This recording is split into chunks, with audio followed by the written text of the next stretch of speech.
नमस्ते दोस्तों। आज का जो हमने विषय मैंने जो चूज़ किया है वो थोड़ा सा सेंसिटिव है, संवेदनशील है, लेकिन बहुत ज़रूरी भी है। हम ऐसे एक सवाल के बारे में बात करेंगे जो हो सकता है आपसे आपके बच्चों ने पूछा हो, आपने अपने आप से पूछा हो। मैं आधुनिक हूँ, स्वतंत्र हूँ, तो क्या मुझे ये त्योहार और परंपराएं मनानी चाहिए जो कई बार थोड़ी रिग्रेसिव, पिछड़ी हुई लगती हैं? तो चलिए इस पर थोड़ी सी बातचीत कर लेते हैं। देखिए, जिस दुनिया में हम रहते हैं वहाँ हर चीज़ तेज़ी से बदल रही है। हमारे विचार, हमारी सोच, सब कुछ। लेकिन त्योहार और परंपराएं सदियों पुराने हैं और कई बार ये हमें हमारी इस आधुनिक सोच के साथ मेल खाते हुए लगते नहीं हैं। लेकिन क्या आपको लगता है कि हमें इन्हें पूरी तरह से छोड़ देना चाहिए? तो ये सवाल जो है उसको आज हम थोड़ा गहराई से समझने की कोशिश करते हैं। अब सबसे पहले हमें ये समझना होगा कि किसी भी परंपरा का असली मतलब क्या है। किसी त्योहार को जब हम मनाते हैं तो उसका असली उद्देश्य क्या होता है?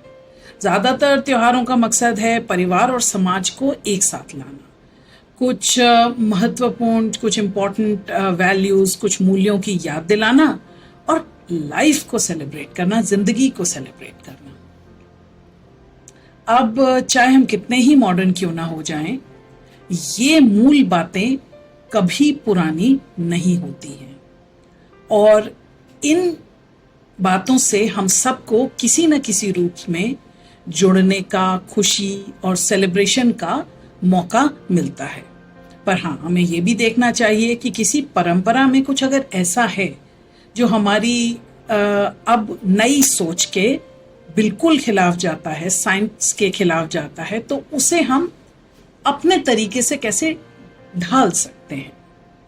तो ढाल कैसे सकते हैं, परंपराओं को कैसे चेंज किया जा सकता है, क्या ये हमें थोड़ी पिछड़ी लगने लगती हैं तब उन्हें चेंज करें? जरूरी नहीं है कि आप हर परंपरा को उसी तरह से माने जैसी कि वो आपको मिली है। इन्हें आप अपने तरीके से मॉडिफाई कर सकते हैं। अब मॉडिफाई करने के लिए कैसे शुरुआत करें? तो हर त्योहार के पीछे का जो मूल उद्देश्य है उस पर फोकस करें।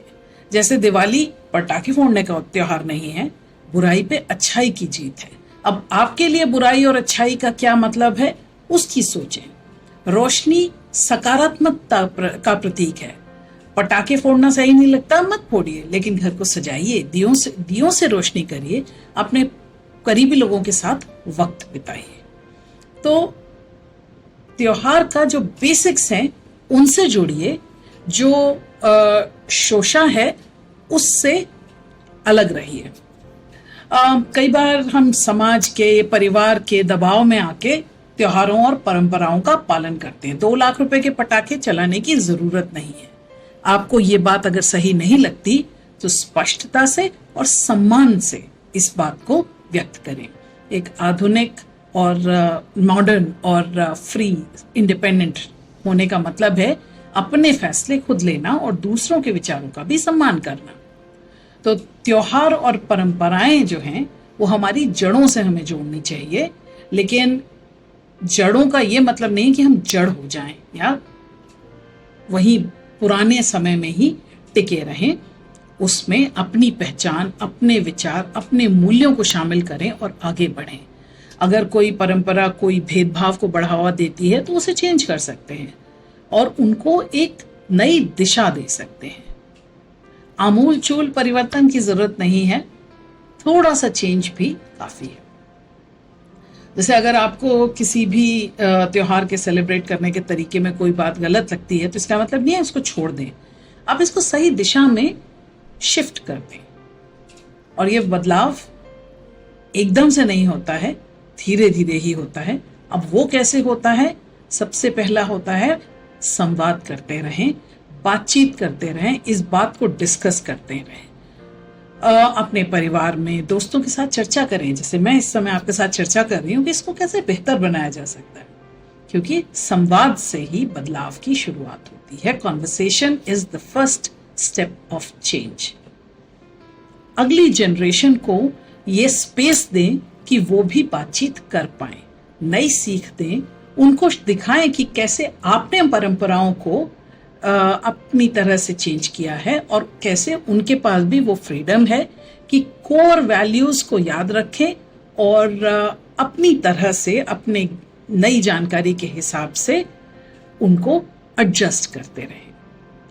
तो परंपराओं का असली मकसद क्या है, उस पर टिके रहें, उस पर फोकस्ड रहें और एक कम्युनिटी वाइड चेंज का हिस्सा बने। पूरा जब तक समाज नहीं धीरे धीरे बदलेगा तब तक आप अकेले नहीं त्योहारों को बदल सकते, क्योंकि वो सबके साथ ही मनाने वाली चीज है। तो उन समूहों का हिस्सा बने, उन ग्रुप्स का हिस्सा बने जो परंपराओं को थोड़ा मॉडर्न तरीके से मनाने का प्रयास कर रहे हैं, आपस में बातचीत करते रहें। और कुछ मेरी कुछ टिप्स हैं, कुछ प्रैक्टिकल टिप्स हैं जिनसे आप त्योहारों को मॉडर्न तरीके से मना सकते हैं। पहली टिप, सेलिब्रेशन का कोर याद रखें और पर्यावरण पर ध्यान दें। पटाखों की बजाय दियों का इस्तेमाल करें या गाने गा लें, शोर मचा लें। होली में भी पानी और केमिकल रंगों की जगह नेचुरल कलर्स का इस्तेमाल करें, रंगीन कपड़े पहने। फिर आता है कुछ त्योहार हैं जैसे करवा चौथ, महिलाएं ही व्रत रखती हैं, तो मैंने बहुत सारे मित्रों को देखा है दोनों पति पत्नी व्रत रख सकते हैं, तो उससे बराबरी का संदेश बना रहेगा। फिर होता है कि बहुत ज्यादा कैपिटलिज्म के विक्टिम ना बने, बहुत ज्यादा जो बड़े बड़े ब्रांड्स से खरीदने की जगह छोटे व्यापारियों को सपोर्ट करें, कुछ लोकल बनाएं, कुछ अपने हाथ से बनाएं और दान करना है तो जिन जरूरतमंदों को दान करें। और आखिरी में आधुनिकता और परंपरा दोनों की तरफ निगाह रखें और उनको मिलाकर ही अपने यूनिक तरीके से अपनी इंडिविजुअल क्रिएटिविटी के साथ त्योहारों को मनाएं कि आपकी सोच और आपकी इंडिपेंडेंट थिंकिंग का भी सम्मान हो और आप अपनी जड़ों से भी जुड़े रहें, क्योंकि जड़ें जो हैं हमारी बहुत मजबूत हैं। वो हमें याद दिलाती रहती हैं कि हमारे कोर मूल्य, मेन जो वैल्यूज हैं वो क्या हैं। तो त्योहार मनाने के असली मतलब हमेशा से खुशी और कम्युनिटी, हैप्पीनेस एंड कम्युनिटी, ये दो चीजें रहेंगी। तो इनको कैसे भी मनाएं, महत्वपूर्ण हैप्पीनेस है, महत्वपूर्ण जॉय है, महत्वपूर्ण है कम्युनिटी। तो दोस्तों, इस बार आने वाले जितने भी त्योहार चल रहे हैं, कोई भी मनाएं, अपने तरीके से उसमें कुछ बदलाव करें और इसका आनंद लें, इसके बारे में बात करें। और हाँ, दैट क्यूरियस क्रिएटिव मोनिका के साथ जुड़े रहें, क्योंकि हम ऐसे ही थॉट प्रोवोकिंग और कुछ तरह गहरे मुद्दों पर बात करते रहेंगे।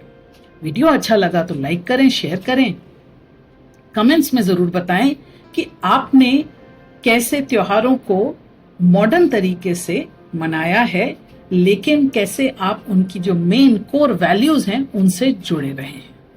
तो मिलते हैं अगले वीडियो में जल्दी ही।